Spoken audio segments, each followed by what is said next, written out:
Em nome do Pai, do Filho e do Espírito Santo. Amém. Ansiedade de José pelo Messias. Sua encarnação em Maria.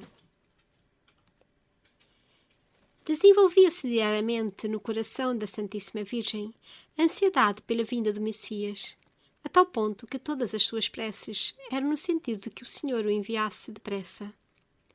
Conversava assiduamente com José a respeito e lhe contava sobre esse seu ardente desejo.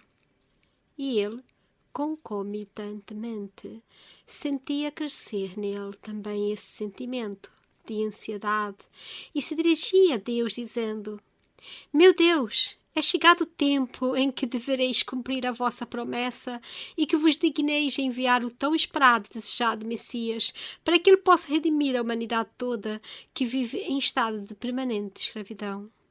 Sabeis perfeitamente quão poucos são os que vos conhecem e vos amam. Portanto, urge que envieis aquele que vos tornará conhecido, que difundirá a vossa força, vossa infinita bondade, vossa misericórdia, para com todos e também a divina perfeição de vossas obras. Somente o vosso unigênito será capaz de realizar tão grande tarefa e ensinar a todos o caminho do céu e da santidade. Depois, voltando-se para Maria, acrescentava: Esposa e pomba minha, suplica continuamente para Deus, pois Ele muito te ama e não deixará de atender teus pedidos. Ela, humilde e expondo seus desejos, lhe respondia: Estamos unidos nesses pedidos e jamais deixaremos de suplicar, até que o Senhor nos atenda, e Ele, sendo infinitamente bom, não nos faltará. José contava, então, para sua esposa todas as coisas que o anjo lhe havia dito, que envolviam o Messias prometido e todas as virtudes que iria praticar. Ela o ouvia com muito interesse e grande satisfação, e lhe pedia que falasse com mais frequência a esse respeito, pois muito agradava ouvir e poder conversar sobre elas. E as conversas que tinham eram cada vez mais acompanhadas de preces, muitos jejuns e largas esmolas feitas aos pobres, quando tinham condições para tanto. E diziam um para o outro: Se tivermos a felicidade de conhecer a vinda do Messias ao mundo, iremos com certeza adorá-lo e prestar nossos serviços, que, embora poucos e pequenos, esperamos venha ele aceitar de bom grado. Seja qual for a parte do mundo onde ele estiver, iremos para lá sem demora. Benditos e felizes seríamos se pudéssemos ter a ventura de vê-lo com nossos próprios olhos e de poder ouvir suas palavras. E o Senhor se comoveu a tal ponto, com as contínuas súplicas da Santíssima Virgem, que decidiu antecipar a vinda do prometido ao mundo, pois muito lhe agradavam também as preces de José nesse sentido. Entretanto, jamais passou pelas suas mentes que lhes estivesse reservada a graça tão sublime, qual fosse a de que o Messias iria nascer deles próprios, encarnar-se e adotar forma humana no ventre da santificada e pura donzela Maria, pois, extremamente humildes que eram, julgavam-se somente aptos para ser seus servidores e seguidores. Chegado o tempo determinado para que um tão grande benefício fosse concedido ao mundo, e em atenção às fervorosas súplicas de Maria, veio o Verbo Divino a encarnar-se e tomar forma humana no ventre da Virgem Maria. Não é necessário narrar os factos que ocorreram com a Santíssima Virgem após essa encarnação, pois já foram descritos em muitas outras narrativas. Será somente abordado o que se passou com José. Depois de passar o dia praticamente em colóquios com sua esposa, em clamores pela vinda do Messias, e todo inflamado por esse desejo, o anjo lhe falou novamente durante seu sono e lhe disse: José, levanta-te depressa e suplica a Deus com fervor, pois ele teve por bem determinar que um grande benefício seja feito para a humanidade toda. Embora não explicitasse que tipo de benefício seria esse, o santo, levantando-se imediatamente, colocou-se em preces e não tinha qualquer outra súplica a Deus que não fosse a de que ele se dignasse enviar o prometido Messias. No próprio instante da encarnação do Verbo Divino, ele se encontrava a orar exatamente nesse sentido.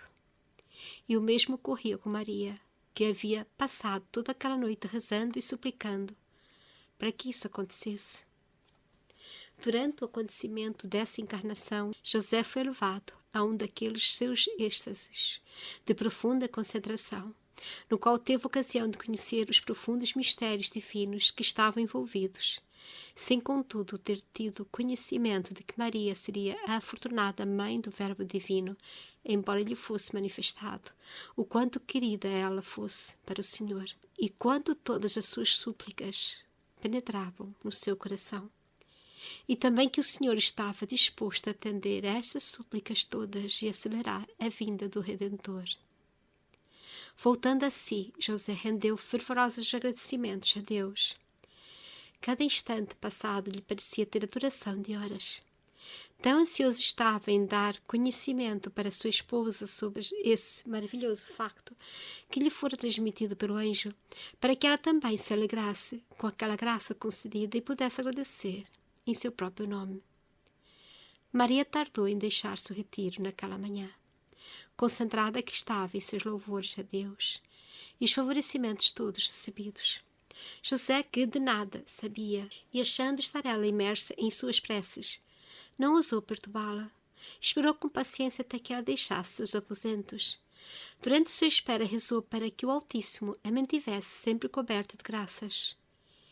E ele estava ciente de todas as suas virtudes, e já se havia claramente manifestado quanto aos seus merecimentos e sublime santidade. Estando o santo à sua espera para contar-lhe os acontecimentos, Maria deixou seu quarto, já mãe do Verbo Divino, embora sem fazer qualquer menção a respeito.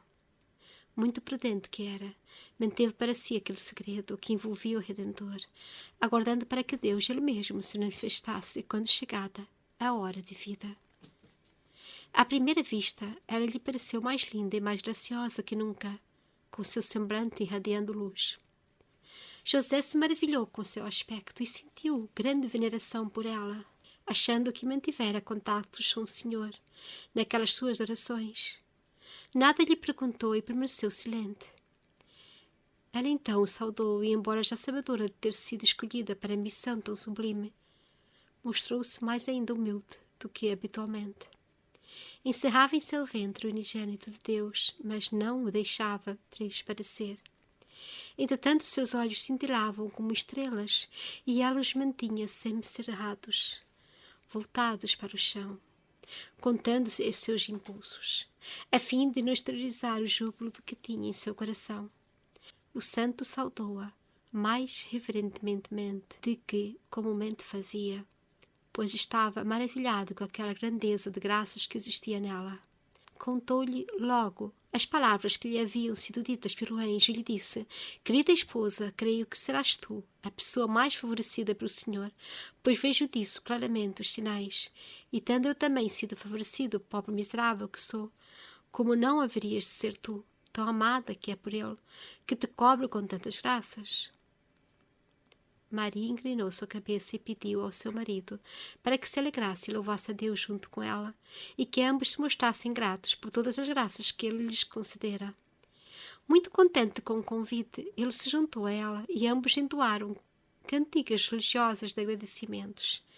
Maria disse então: tendo o anjo já te dito que Deus nos concederá uma grande graça, agradeçamos ao facto, também em nome da humanidade, pois não sabemos se outras pessoas agirão dessa forma, pois não tendo o anjo se manifestado também para elas, o facto será mantido em segredo. Agradeçamos, pois, em nome de todos. José apreciou muito essas palavras e cantaram cânticos de gratidão e louvores. Assim permaneceram por certo tempo, e José pôde maravilhar-se com as virtudes e graciosidade de sua divina esposa, louvando interiormente a Deus que lhe concedia a graça de compartilhar de tudo isso com ela. Terminadas essas preces, o santo se dirigiu ao seu trabalho e Maria permaneceu em seus afazeres domésticos. Embora levasse em seu ventre o divino Verbo encarnado, executou suas tarefas normais diárias, servindo a José com toda a dedicação. Embora soubesse de sua maternidade santificada, jamais deixou de considerar-se somente sua humilde serva. Durante seu trabalho, o santo sentia grande afeto por Maria e desejava constantemente ir para a sua companhia, Experimentava por ela amor crescente e mais forte, progressivamente santificado.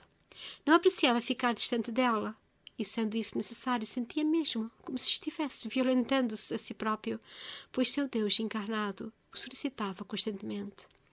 Embora ele não tivesse ciência disso, esse amor era tão intenso que ambos desejavam permanecer sempre juntos para que se vissem e pudessem manter colóquios religiosos.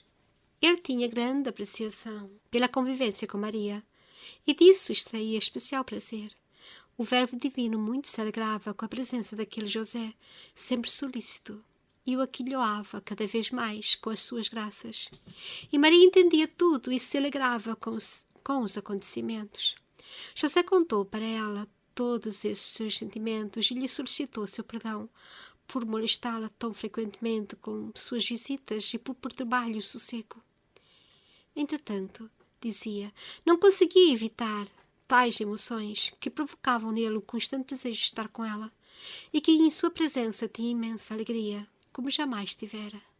Ela se mostrava muito amável e dizia que ele não se preocupasse com esses factos, porque eles assim cantariam cânticos de louvor, e então ele reconheceria neles os necessários méritos para maiores favorecimentos. Dessa forma, José procurava Maria sem quaisquer temores e com muita satisfação, e nessas ocasiões achava cada vez mais linda, mais cheia de graças e mais digna de admiração e veneração. Todavia, foi de curta duração essa plena felicidade de José. Por ocasião da anunciação feita a Maria, o anjo lhe havia dito que sua prima Isabel também estava grávida e de 6 meses. E, sabendo a Virgem Maria ser desejo do unigênito abençoar pessoalmente seu precursor, João Batista mostrou sua intenção em visitá-la. O anjo, durante o sono de santo, também lhe falou sobre esse facto e orientou no sentido de que conduzisse sua esposa até Isabel para que assistisse os 3 meses faltantes da gravidez de sua prima. Esse aviso foi como uma espada que penetrasse no seu coração, pois deveria manter-se distante dela por todo aquele longo período. Contudo, inclinou sua cabeça em sinal de assentimento e se conformou com as decisões divinas. Contou para Maria o que o anjo lhe dissera e se mostrou disposto a conduzi-la até Isabel. Maria conhecia a vontade de Deus e, vendo seu marido em tão grande aflição, lhe disse: não há o que temer, pois estarei sempre pensando em ti e não deixarei de orar pelo teu bem-estar. Passados esses 3 meses, estaremos juntos outra vez e juntos louvaremos e serviremos ao Senhor. Nesse período estaremos juntos espiritualmente e pelo amor que temos a Deus, digno de ser louvado e servido lealmente. Ele, através dessa nossa separação, desta nossa fidelidade e lealdade, e também nossa resignação, frente à sua vontade, devemos mostrar-nos fiéis porque Ele disso é merecedor e porque nós, acima das outras criaturas, temos desfrutado de suas graças e favores. Confortou-se o santo com essas palavras e se sentiu muito satisfeito em poder cumprir com a divina vontade e aceitou voluntariamente e com satisfação aquela ausência necessária de Maria, tão querida e toda a sua alegria, e passou a ter como prioritária a vontade divina, a qual se submeteu completamente, e ela, contente em vê-lo assim resignado, rendeu muitas graças ao Senhor. Neste capítulo, a encarnação se dá em Maria. Finalmente o Messias é dado à humanidade no ventre de Maria. Mas antes que isso acontecesse, havia entre José e Maria muitas orações, jejuns, penitências, porque eles não sabiam que seriam eles que iriam acolher o Filho de Deus em seu lar. Mas eles, humildes que eram, faziam muitas orações para que o Messias viesse e estavam prontos para o ajudar, seja onde ele estivesse. E eles então uniram suas preces, suas penitências, até davam esmolas por essa intenção. Até que chegou o dia e Deus antecipou o tempo porque viu aqui esta união de orações, de súplicas, E isto é mesmo um convite para nós. Um convite para os casais se unirem em oração, nos seus pedidos, nas suas súplicas, nas suas penitências, em todos os seus jejuns e, por que não, nas esmolas. Fazer tudo numa intenção. Nós muitas vezes fazemos as coisas e não dedicamos essas coisas a Deus e pela intenção de Deus. Se nós tivéssemos em nossa mente fazer tudo nessa consciência de que tudo pertence a Deus e tudo é para Deus, talvez tudo seria muito mais perfeito, muito mais próximo deste amor que unia José a Maria. E no dia em que finalmente houve a encarnação, São José foi interpelado pelo anjo durante o sono para que se levantasse depressa para que rezasse. Era preciso que ele estivesse ali, em oração, em súplicas. E realmente, naquele mesmo momento, os dois estavam a rezar pelo mesmo motivo. Tanto Maria como José rezavam, pediam, para que finalmente viesse o Messias. E estando Maria já grávida, ela foi prudente, porque ela queria que fosse Deus a dar a José esse conhecimento, não fosse ela a dizer, para que não se mostrasse nenhuma vaidade, ou presunção, ou prepotência. Maria era humilde, toda entregue ao Senhor.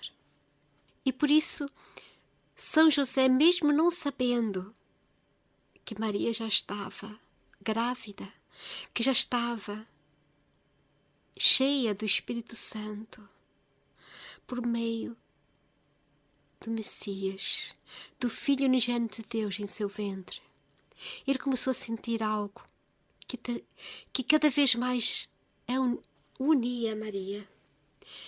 Tinha vontade de estar com ela, sentia que ela tinha qualquer coisa, algo que o fazia juntar a ela.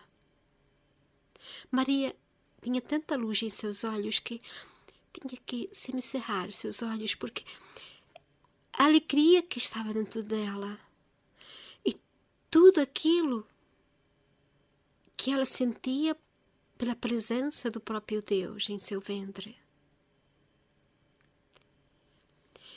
E de certeza que Maria recebia muitas intuições e muitas orientações já do Verbo Divino em seu ventre.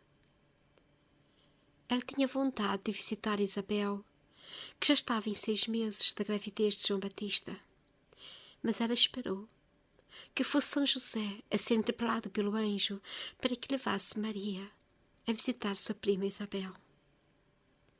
São José ficou inquieto porque iam ser 3 meses longe da sua amada Maria. E esse amor estava cada vez mais crescente. Aquela vontade de tê-la perto dele, por algo que ele ainda não sabia exatamente o que era. Sim, Maria tinha todas as virtudes. Era sua companheira. Mas a partir da presença do Verbo Divino, era algo mais que os unia, algo mais que estava a juntá-los. E por isso, estar longe de Maria aqueles 3 meses era um suplício. Mas Maria disse que era a vontade do Senhor. Nós devemos conduzir nossa vontade para a vontade do Senhor e não para a nossa vontade. Porque isto será uma prova para o nosso amor, para a nossa fidelidade.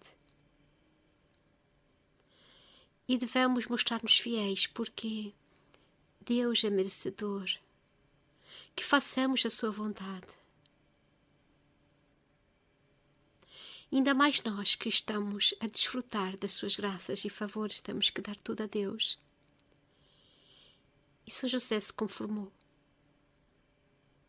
E então vai começar a jornada de Maria como mãe do Salvador. E eu estou particularmente muito emocionada com esta leitura. E a próxima que irá conduzir Maria e Isabel, nós vamos lentamente sentindo como foi no coração de José. Toda esta história verdadeira. História aqui mostrada, esta freira, a abadesa, mas que nos faz pensar que quando nós somos capazes de unir nossas orações, de fazer nossa vontade a vontade de Deus, não querermos fazer mais nada, mais além do que a vontade de Deus. Acho que se começamos a sentir aquela paz verdadeira que só Deus nos concede,